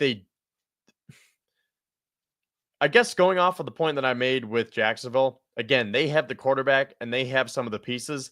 I still don't know about Will Levis. And I know that they have a good defense, but they're another team that just kind of threw a bunch of players at the fan and they wanted to see what would stick. DeAndre Hopkins, Calvin Ridley, Tony Pollard. They traded for L'Jarius Sneed too. Yeah, that was another player that's kind of let's see what you can do. So I feel like they are kind of working from the I would say the bottom up. They should be working from the bottom up. They're working from the top down. And that's another organization who I think that they're definitely trying to find their footing. And it starts with the quarterback, and you still don't even know if the quarterback is your actual quarterback for the future. Right. There still is a question mark around their quarterback. I mean, and they do have the aging receiver in Calvin Ridley. Who do they have besides Calvin Ridley in the receiver room? Treylon Burks. Yeah, Treylon Burks, but does he even get playing time? Tyler Boyd. Well, that's right, they do have Tyler Boyd, but he's aging too. They don't really have a 3-year, $33 million contract, which okay, but that's the kind of contract that maybe he should have went to the Bills. I didn't want him for the Bills because I thought he would block Khalil Shakir, but if you're going to give Tyler Boyd $10+ million, it better be to a contender. Yeah, and it seems like the Titans are trying to go win now with a inexperienced quarterback, which that's not going to work. Exactly. So, okay, Jets 16, Raiders 15, Titans 14, and then Jaguars 13. You like that? Yep. Yeah, I like that. Okay. So, in the next chunk of teams here, I have Cleveland at 12. What do you think? I was thinking the same exact thing, Kevin. Okay. I was thinking the same exact thing. I would put New England and Cleveland in the same category here, but Cleveland's another team where it's like, what are they going to do in the future? What are they doing with Deshaun Watson? That's a mess of a situation. Oh, that's a mess. They were in sell mode because, I mean, look at they gave Amari Cooper to us, and I know the Bills had to give up some draft capital, so they didn't just give them to us, but they ate a lot of that contract. And the Browns were also in win now mode. They went to the playoffs last year, and Watson just set them back years. So at least New England has a quarterback in Drake May. I like some of the pieces that they have. Gerard Mayo seems like he could be decent as a head coach. So I would go Cleveland 12 and then New England 11. I'm right there with you. I definitely think it's Cleveland 12, New England 11. Cleveland does have some good pieces on defense with Denzel Ward, Grant Delpit, Myles Garrett, but their offense and that Myles Garrett contract Deshaun Watson contract's really holding them back for the future. Yeah, and if you look at their point differential, minus 86. On the flip side, the Patriots, I mean, still not much better, but minus 66 for what it's worth. Right. And that's with a rookie quarterback compared to a guy who's getting paid, who's one of the highest paid quarterbacks in the NFL. Yeah. That was with Deshaun Watson under the helm for a large portion of the season. Yep. So, okay, now as we move our way to the top 10 here, do you have anyone sticking out to you for number 10? Number 10, maybe a team like the Colts. Would you consider at 10? I was thinking Miami. Miami, okay. Because as much as we're looking at it from that future perspective and saying, like, who would you rather be for now and in the future? I guess Miami probably actually, I don't know, because depending on how their season goes, I mean, they might be maybe not total sellers, but I think they're going to need a rebuild. I know a lot of people have been complaining about Chris Greer. And speaking of top-heavy teams, that's what the Dolphins did. I mean, if you look at the big contracts to Tua, Tyreek Hill, Jalen Waddle, Jalen Ramsey, and what do they have for depth? It's nothing. Yeah, nothing. I didn't agree with that Jalen Ramsey contract. I'm glad Miami gave him it, but I didn't see why they would. He's aging. Exactly. So I think I'm good with Miami at 10, especially because the Colts have another win than they do. Now, you can easily say Miami's going to finish with more wins, so maybe they have a better outlook. But overall, as of right now, I still think that Indy is slightly a better team. No, I agree with you. Yeah, let's put Miami at 10. Okay, so Miami 10, Indy 9. Now, here's where it could also get interesting because we have one more spot with the non-playoff teams. And I think this would probably be that Cincinnati range. Yep. I could see a scenario where they do creep into the top 6, let's just say, just because they have been playing that well. But again, if you're 4-7 and you're in the bubble right now and you can't even crack the playoffs as of right now, I can't put you higher than 8. So I think I'm going to put the Bengals at 8. But if you want to put them higher, I will listen to that side if you want. I think we should maybe put the Bengals at 9 for the fact of, will Jamar Chase and T. Higgins be a Cincinnati Bengal after this year? Can their owner afford to pay both of them? And I believe Trey Hendrickson's also due for a new contract pretty soon as well, right? I think you're right. And that's 3 big players. That's 3 key players on that team. Maybe you can afford to re-sign a Jamar Chase, but then you got to replace the T. Higgins and the Trey Hendrickson, which is not going to be an easy task. So you said 9, but we had Indy there. Do you want to flip? Oh, yes. No, I'm sorry. Let's put Cincinnati at 8 then. You're right. Okay. Yeah, because I think that the Bengals are still a better team than the Colts, because if they had to play right now, I'm taking Cincinnati. Oh, yeah, so am I. But again, for the future aspect of it, and those are great points that you brought up, all the contracts that they're going to have to give out. What are they doing with Chase? What are they doing with Higgins? What about Hendrickson? They have some other defensive pieces. I mean, Lou Anarumo, I know he's been subject to coaching rumors. Not this year, I don't think, because not this year. They haven't had that. No. But they could have some turnover at the coordinator positions. Zach Taylor, quintessentially, I mean, he could be getting fired within the next couple of weeks if they don't. Yeah, he could. He really could be. So I think 8 is a good spot for. That's like a good happy meet. Actually, that's like smack dab in the middle with these 16 teams. So I think that's more than fair. Oh yeah, no, it really is. So now going into the playoff teams here, I think Denver is a perfect 7 spot. Oh, I agree with you. Denver is a perfect 7, considering that they are the 7th seed, too. Yeah. Yeah, and if you look at some of their numbers here, so they are third in the AFC West. They are 3-2 at home, 3-3 on the road. They have a 1-2 division record, 2-4 conference record, a plus 52 point differential. They are on a 1-game little Joe Brady winning streak here.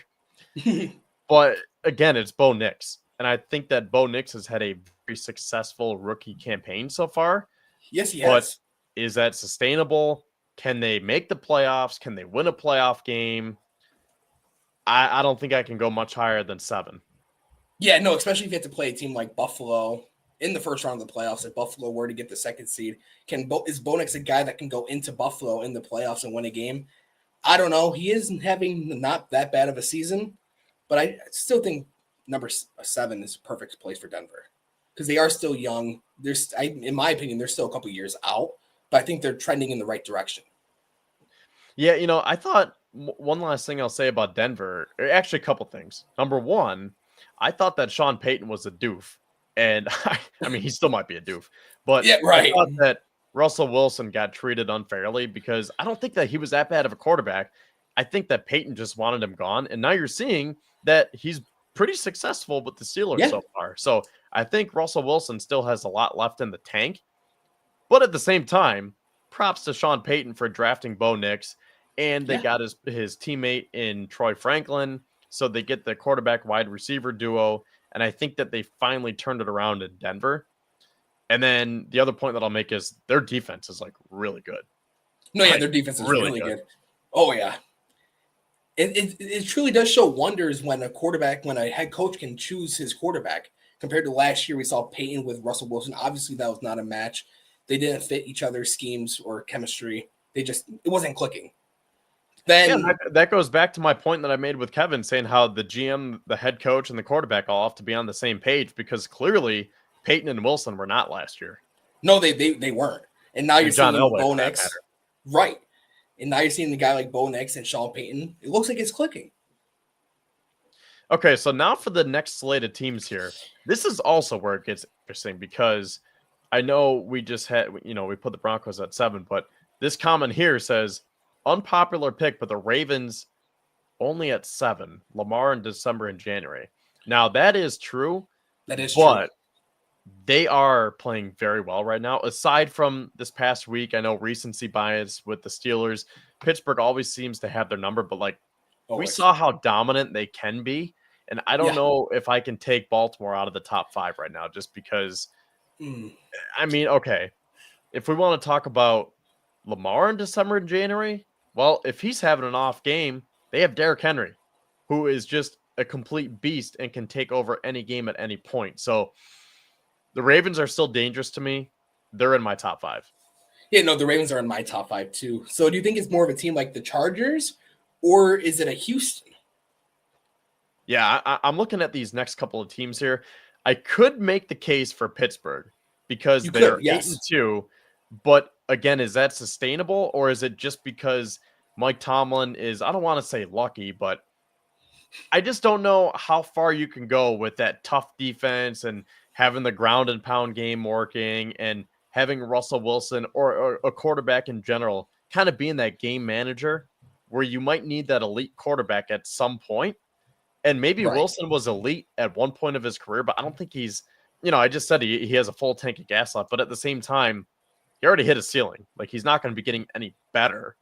Like, sure, he might have some good games here and there, but I don't know. I feel like the Steelers are definitely beatable, and I feel like it's just because Tomlin just preaches that tough grit. That grit, that gritty defense. Just, run the ball hard, play good defense.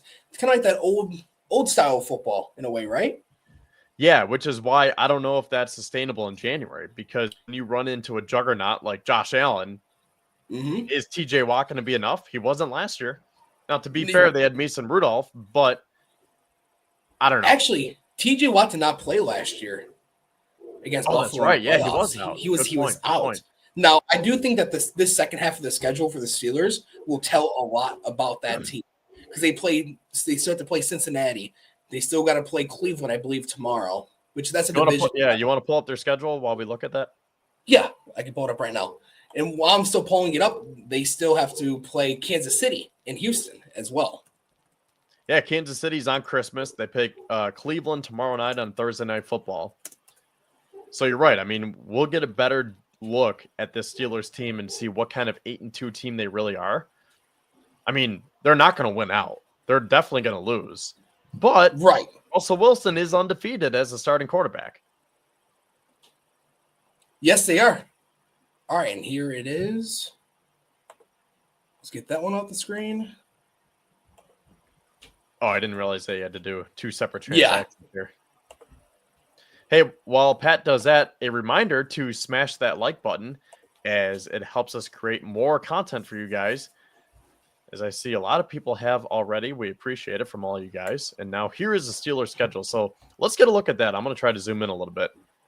So they have the Browns tomorrow night. Yep. Okay, and for people that don't know, Pat's in Wisconsin. So he's on Central Time right now. Yes, I am in Central Time. So if you're wondering why it's the 7:15 kickoff, that's because that's where that's kicking off in Wisconsin. Yes. So, okay, Cleveland, Cincinnati, Cleveland. I mean, Cleveland could get 1 out of 2 victories. I could see the Browns splitting it. Yes, so can I. Cincy could really win. Philly could win. Right. Baltimore could win. Like, these are all losable games for Pittsburgh. It is. They are. Kansas City, Cincinnati again. I mean, I think they're definitely going to split with Cincinnati at the very least. Baltimore, right. I think they could come back and win. It is going to be tough because then they play on that short week, playing Kansas City on Christmas. So maybe if they beat Baltimore, then they'll lose to Kansas City. So maybe they split some games there. I mean, either way, 2, 4, 6. What do they have? 7 games left? Yep. Yeah, because they're 8-2. Yep. I can see them going either like 3-4 or 4-3. I was thinking the same exact thing. I think they will finish over 500. But I want to see how this Pittsburgh team plays against the Eagles, how this team plays against the Chiefs. Yeah, and obviously the Ravens again. I guess going back to our previous conversation, if you're the Bills, who would you rather face? Because Pittsburgh could drop to the 7th seed. They could, yes. I think because of their defense, though, I'm still going to give them the benefit of the doubt, and I think I would have to go with the Chargers at 6. But we haven't talked about the Texans yet either, because they're vulnerable, especially without Diggs. So, I mean, they played very well against Dallas, but it's Dallas. But I think Joe Mixon can be a weapon for them. Now that Nico Collins is healthy, they still have Tank Dell, Dalton Schultz. Their defense has been playing really well as of late. For me, I would go Chargers 6, Texans 5, Steelers 4. But, I mean, I could be open for another order. No, I actually agree with you, actually. Surprisingly, because I thought I was going to have Pittsburgh a little bit higher, but I like that.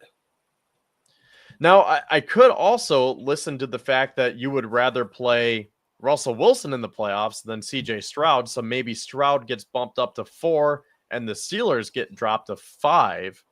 I mean, if anyone in the comments wants to chime in here, we will definitely listen, and maybe you could be our tiebreaker. I think, can we agree that the Chargers are 6? I'm still not sold on them. Yeah, no, the Chargers are 6. I'm not really sold on them, too. I want to see how they play against Kansas City again. And I don't know the rest of their schedule. But I know, I'm still, the verdict's still out on the Chargers for me, at least. Pull up their schedule if you don't mind. And then while you do that, I'll see if we get any more comments here about the Steelers. I don't think we'd have any Steelers fans watching, but who knows? You never know. But while Pat does that, let me just talk about the Texans and the Steelers a little bit more in depth here. So starting with Houston, they are 4-1 at home, 3-3 on the road. They're 3-0 in the division, 5-1 conference record, and a plus 22 point differential. The Steelers, they're on a 5-game winning streak. They're 8-2, 4-1 at home, 4-1 on the road. They're just 1-0 in the division, but again, a lot of divisional opponents coming up here. A 5-1 conference record as well, and a plus 71 point differential. Man, I didn't realize that the Steelers have been playing that well. So I think I would stick with my original assessment, and they have that advantage over the Texans as well because they have that extra win in one less game as well. Right. So, wait. Yeah, I did that right because Houston's played 11 games, Pittsburgh has played 10. I think I got to go Houston 5, Pittsburgh 4. No, I agree. I didn't realize Pittsburgh was playing that well either. If we just look at their point differential, plus 71. That's really good. Yeah. Especially for a team. I didn't think it was that high, especially with their offense. I know their defense is really good, but wow, plus 71. Now, I might pay more attention to Pittsburgh. Actually, before I make this point about the Steelers, let's take a look at the Chargers. So, yep. Oh, okay. This is going to be a great matchup. So it's Baltimore on Monday Night Football. That is going to be a fun one to watch. Yes, it will. So 2 weeks in a row for the Chargers on primetime, which, you know what? I'm here for it. Oh, yeah. Then the Falcons, that's interesting because if they're healthy, their offense can be nice, but I don't know. They're kind of inconsistent. The Chiefs, I feel like this could be the year that the Chargers could have them, but again, they always crumble in the end. Maybe Harbaugh can be the difference maker. Tampa, that's another team like Atlanta where like they don't have a great defense, but their offense can strike at any moment. Right, you can't. And Mike Evans will be back this week, so he will be back fully healthy against the Chargers. That could be a slugfest. Denver and the Chargers on December 22nd. And then you would like to think that the Chargers could beat the Patriots. And then I think there's one more, right? Yes, there is. And they play the Raiders. So you would like to think if you're a Chargers fan, those are 2 wins right there. That's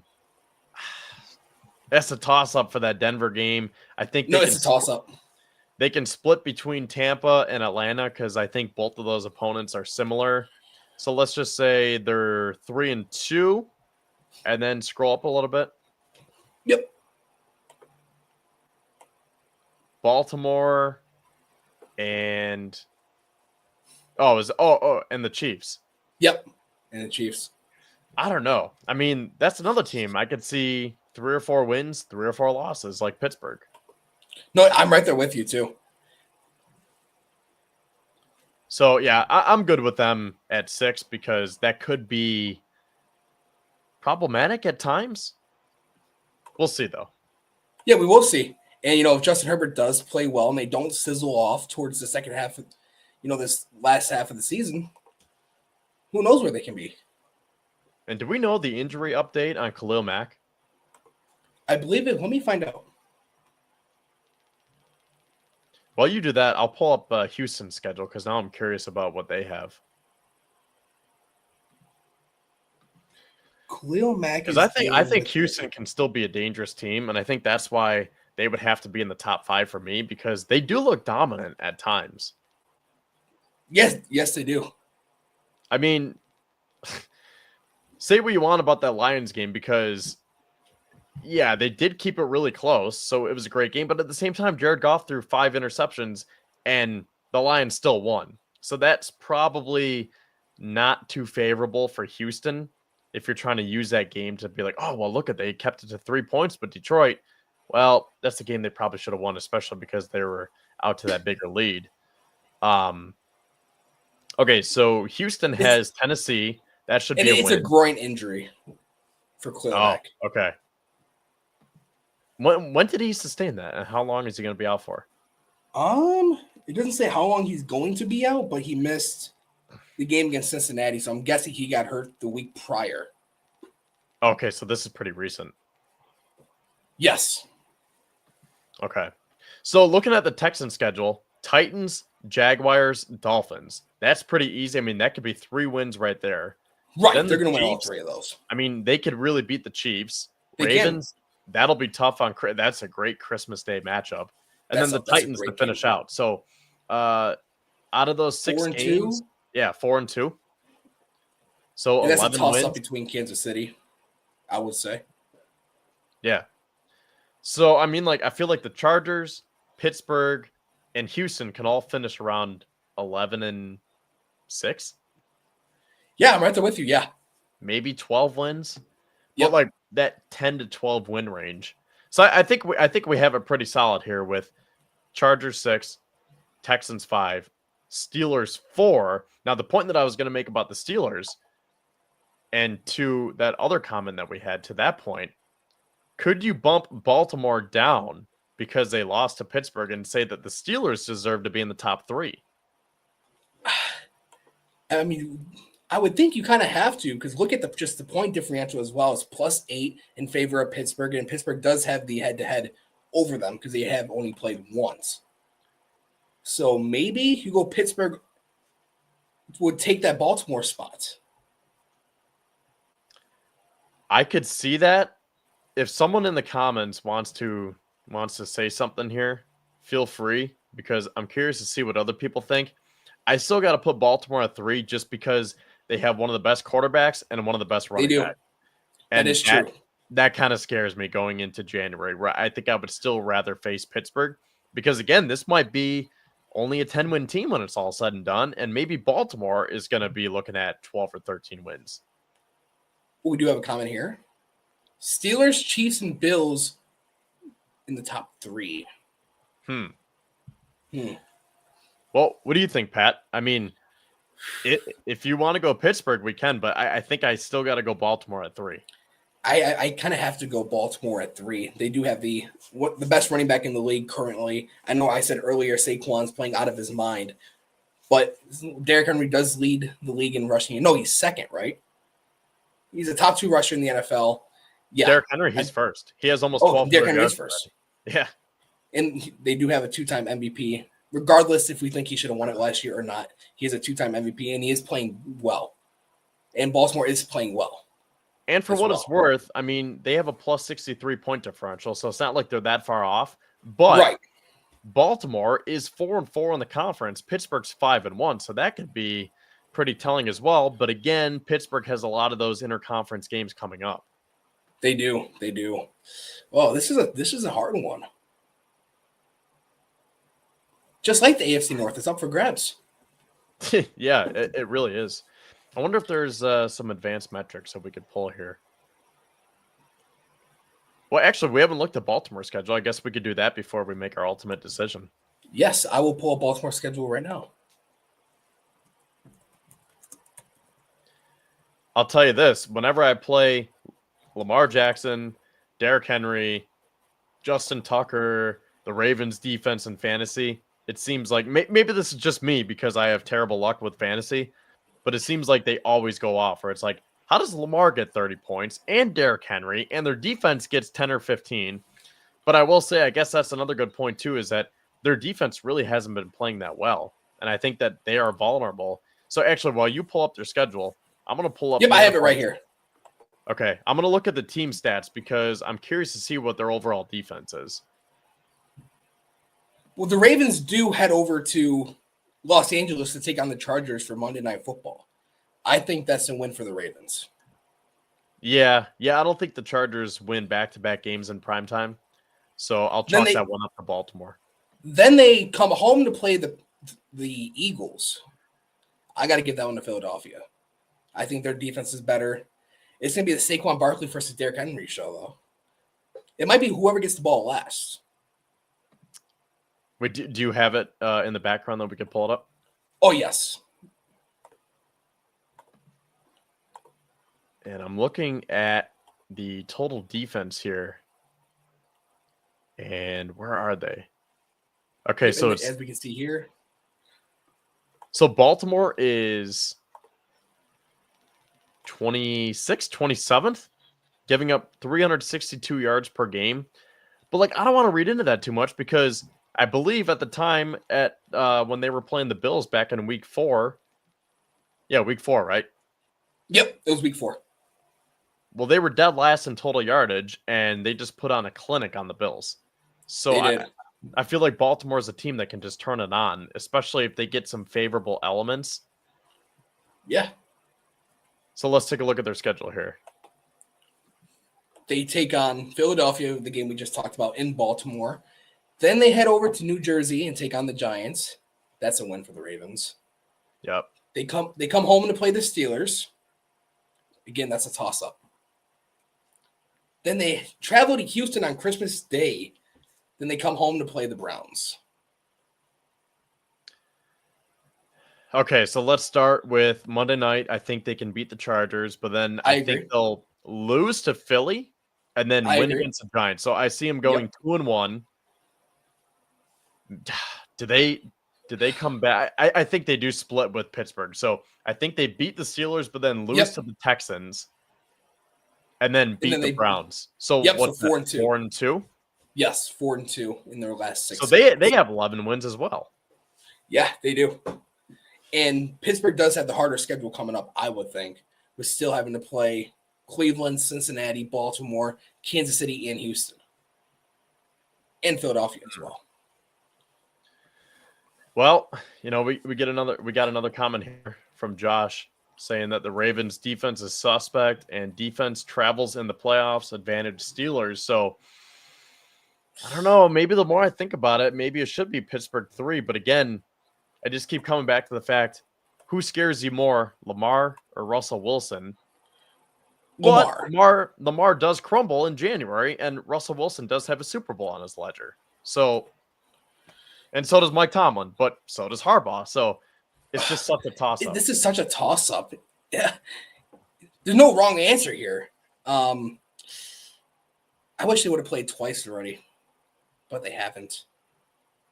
Well, we have 2 people in the comments saying that it should be Baltimore, then Pittsburgh. I say Pittsburgh, then Baltimore. So I guess we'll leave it up to you, Pat. Ooh.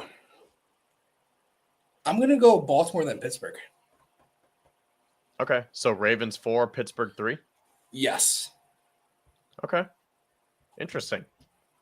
I mean, I kind of like it, though, because right. I'm a big box score guy, and the Steelers are 8-2. So whether you think that it's a comfortable 8-2 or whether it's a lucky 8-2 or whatever, the fact is they're 8-2 and they found a way to get it done.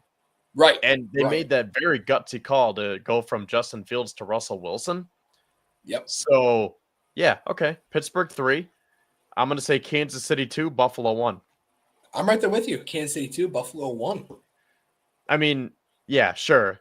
Kansas City is still the 1 seed as of right now, but look what just happened on Sunday. I really don't think Kansas City is that good. Okay, here's the question.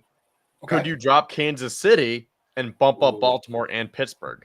I can't put Pittsburgh in the top 2. I'm not going that far. I can't. Not yet, at least. Again, for the reasons that I laid out with Baltimore, I could see that, but I can't drop Kansas City to 4, even 3. Like, no. They're 9-1 still. They are finding ways to win games. That is that championship culture. I can't drop them to 4 at least. 3, there's an argument to be made. But again, Kansas City did beat Baltimore earlier this year, and Pittsburgh and Kansas City are yet to play. If Pittsburgh were to beat Kansas City, then I would say yes, Pittsburgh would move into the top 2 maybe. But that just sounds, I don't know. I can't drop them any more than 2. Yeah, I can't drop Kansas City any more than 2, and I think Buffalo rightfully deserves the number 1 spot after dethroning the Chiefs and ruining their undefeated season. All right, so I mean, I think we can all agree that to answer the question, so after all that time, thank you to everyone for being a part of this hour 40-minute plus show, as we will be wrapping up here in a couple minutes. But the main question tonight, are the Bills the best team in the AFC? And I think this answers it. Yes, as of right now, the Buffalo Bills are the number 1 team in the AFC, at least in terms of our power rankings. But I think a lot of people would agree, because I've seen even the national media say that it's Buffalo in the AFC and Detroit in the NFC. I'm right there with you. I think Buffalo is the number 1 seed. Well, number 1 in the AFC. For the reasons that we just explained, they did just beat the Kansas City Chiefs. And that's a hard task in itself. So, and they are on a 6-game winning streak currently. Hopefully it's 7 next week. All right. Well, just to recap here. So I'll start from 16 and work our way down to 1. And maybe we can get a graphic out tomorrow and we can post this on Twitter or X, whatever you call it, because I think this is pretty interesting and people seem to enjoy this stuff. At least I think so. I enjoy it. No, so do I. Jets at 16, Raiders 15, Titans 14, Jaguars 13, Browns at 12. At 11, we put the Patriots. And then starting with the top 10 here, Dolphins at 10, Colts at 9, Bengals 8, Broncos 7, Chargers 6, Texans 5. And then we made that switch to put the Ravens at 4, Steelers at 3, Chiefs 2, Bills 1. So that being said, Pat, do you have any final thoughts or takeaways based on our rankings or anything that we talked about throughout the show tonight? No, nothing really. All right. Well, I think that'll do it as we are approaching the 1 hour and 45-minute mark. Make sure you stay tuned to our social media platforms because with Thanksgiving occurring next week, Thanksgiving Eve is a big night for people to go out and get ready for Thanksgiving, shall we say. So I'm not sure exactly what the schedule will be, but we will have to preview the 49ers game coming up next week. Yes. I guess one final question is, what are your early thoughts about maybe that game or just the rest of the season for the Bills? Yeah, my early thoughts on the San Francisco game is I know they are, what are they, 5-5? I believe, or they're 6-5. You got the standings here, right? You want to pull them back up and we'll look at the NFC to close out? The standings. Okay, they are 5-5. But yeah, again, that division is kind of up for grabs, right? Arizona is leading it right now. Yeah, right now San Francisco's in last. Obviously, they're tied with Seattle and the Rams for second place. But my early thoughts on this game coming up is the Niners are still a good team. They still do have playmakers. This is not a game you take lightly. And the Buffalo Bills and Sean McDermott are good coming off the bye. I believe they're 7-0. And just continue playing smart football. Yeah, don't beat yourselves. I mean, that was my don't beat yourself. key to the victory on Sunday against Kansas City. Like, just play your game because we know that the Bills are a good team when they don't beat themselves. Right. And that's one thing they have been doing very good in the 6-game winning streak is, not turning the ball over. I know Josh Allen does have 3 straight games with an interception, but they're playing smart football and they are running the ball effectively. I know against Kansas City, they did not run the ball well, but they are still playing just all around good football currently. All right. Well, I think that will about do it. Pat, random question. Are you a country music fan? Because the CMA Awards are on right now until 11 o'clock. No, I am not. There's a few country artists I like, but. Okay. Big Morgan Wallen guy, big Luke Combs guy right here. So I'll try to tune in for a little bit of that. Are you a Sabres fan? Because the Sabres are dropping the puck right now in Los Angeles. So Sabres After Dark. Can you get on with that? I mean, you probably can't get games out there unless you stream them, right? Right. I am more of a Blackhawks fan. Oh, that's right. But the Sabres are my 1B. Okay, fair enough. So I guess, we have a few things to watch tonight as we will go back and cut up some clips for you. So stay tuned for that. Make sure you follow along with our content. And again, we will try to make an announcement early enough to let you know when we will be coming live at you next week as we get ready for the 49ers game. So for Kevin Siracuse and Pat Bruckness, and Kevin Massare, thank you again for watching. Thank you to the show sponsors with the Summit Center, Dave Dengler and Larson-Timko. As we are approaching, actually, I believe this week will be the 1-year anniversary of when Kevin and I officially became co-hosts of the Going Deep Buffalo podcast on Built in Buffalo. So I'll have to go back because I made a prediction last year that the Bills were going to rip off 5 straight wins and win the division week 18 in Miami.